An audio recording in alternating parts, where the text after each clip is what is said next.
Il y a une vingtaine de policiers qui ont été déployés sur le terrain chaque jour pour venir en aide aux personnes en situation d'itinérance qui ont été fortement touchées par la tenue de l'événement.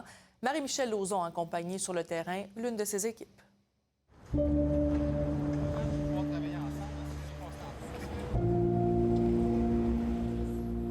Il fait pas trop froid, mais la température froide s'en vient. Là. Je ne sais pas si tu es au courant. Nous, on circule à pied, donc on est exposé à toutes les réalités terrain. On garde les yeux ouverts. S'il y a quelqu'un qu'on voit, on sent qu'il est dans le besoin, on va aller les voir. Là, visiblement, cette personne-là est étendue au sol. Il fait quoi, peut-être -5 là, présentement. C'est pas une température confortable. On lui a posé quelques questions pour essayer de voir s'il était orienté. A-tu mangé? Est-ce qu'il y a un endroit où est-ce qu'il dort? Est-ce qu'il connaît les ressources? Donc, on va entamer des conversations avec les gens pour essayer de les diriger vers les ressources. Ce qu'on essaie de faire, nous autres, c'est de faire de la résolution de problèmes. C'est d'accompagner les gens pour essayer de régler des problèmes à long terme que les policiers sur la route n'ont pas le temps de faire parce que le volume d'appel est si élevé. Bonjour! Comment ça va? Demain, pour la neige, avez-vous un plan? Est-ce que c'est un accident? Vous êtes né comme ça? T'sais, au début de notre carrière, on est tout nouveau, on va attraper des voleurs, on va arrêter des bandits. Ça, je l'ai fait.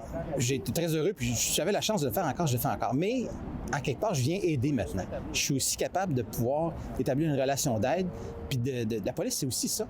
C'est pas juste émettre des constats d'infraction, c'est pas juste faire des arrestations. Oui, c'est une partie du travail, mais c'est aussi beaucoup, et de plus en plus, je pense, venir en aide aux gens qui ont des besoins. Quand vous avez appris l'arrivée de la COP 15 à Montréal, il y a eu énormément de défis là, pour l'ensemble de votre corps policier. Toi, pour la division dans laquelle tu travailles, c'était quoi les défis au départ que vous avez eu à faire face? Bien, le plus grand défi que moi j'avais, c'était de m'assurer que nos organismes communautaires, dont la mission Overy, qui est juste ici à côté, qui est vraiment là, aux abords de la COP 15, sachent d'une part que ça a eu lieu, quels vont être les impacts pour leurs usagers qui utilisent les services de la Overy Mission, leurs employés intervenants, comment est-ce que ça va se passer, la présence, on était bien au courant qu'il allait y avoir une grande présence policière, quels sont les impacts nécessairement que les gens pourraient avoir à côtoyer puis avoir autant de policiers de partout à travers le Québec qui vont être ici à Montréal.